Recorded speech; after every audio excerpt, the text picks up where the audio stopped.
एकीकडे पुणे पोर्शे अपघात प्रकरणी विशाल अग्रवालची चौकशी सुरू आहे, तर याच प्रकरणात नाना पटोले यांनी एक नवी बाब समोर आणलेली आहे। तिथे यूपीमध्ये वादग्रस्त खासदार ब्रिजभूषण सिंग यांच्या मुलाच्या गाडीच्या ताफ्यातील एका गाडीनं एका दुचाकीस्वाराला चिरडलेलं आहे। यासह इतरही महत्त्वाच्या घडामोडी सविस्तर पाहणार आहोत। मात्र सुरुवात करूया आजच्या क्षणाच्या हेडलाईन्स।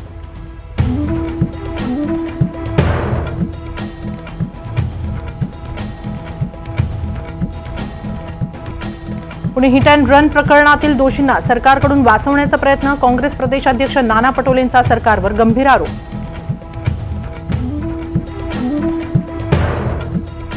पुणे पोर्शे अपघात प्रकरणी दोन्ही डॉक्टरांचं निलंबन, डॉक्टर अजय तावरे आणि डॉक्टर हळनोर यांचं निलंबन, ससून रुग्णालयातील दोन्ही डॉक्टरांवर कारवाई।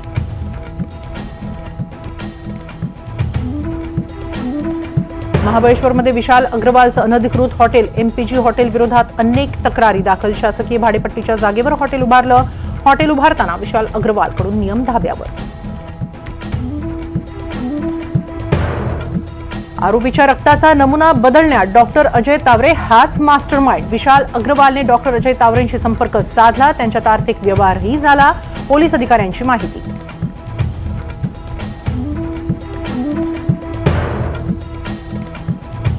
उत्तर प्रदेशच्या गोंडा इथं ब्रिजभूषण शरण सिंग यांचा मुलगा करण भूषण सिंग याच्या ताफ्यातील गाडीची तरुणांना धडक, दोघांचा मृत्यू।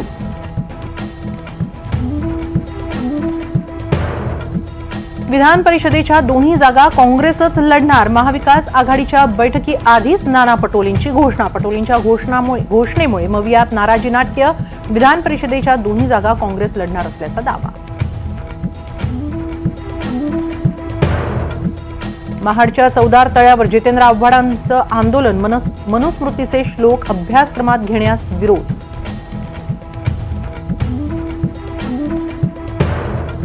बिहारमध्ये शेखापुरा जिल्ह्यातील उत्क्रमित मध्य विद्यालयात विद्यार्थ्यांना उष्णतेचा त्रास, उष्णतेमुळे 16 विद्यार्थी बेशुद्ध, विद्यार्थ्यांवर रुग्णालयात उपचार सुरू।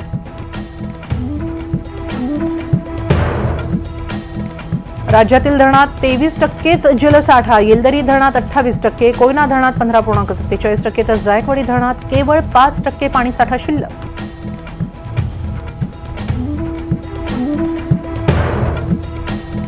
मान्सूनची प्रतीक्षा संपली, केरळमध्ये पुढील 24 तासात मान्सूनचं आगमन, तर महाराष्ट्रात जूनच्या दुसऱ्या आठवड्यात मान्सून दाखल होण्याची शक्यता।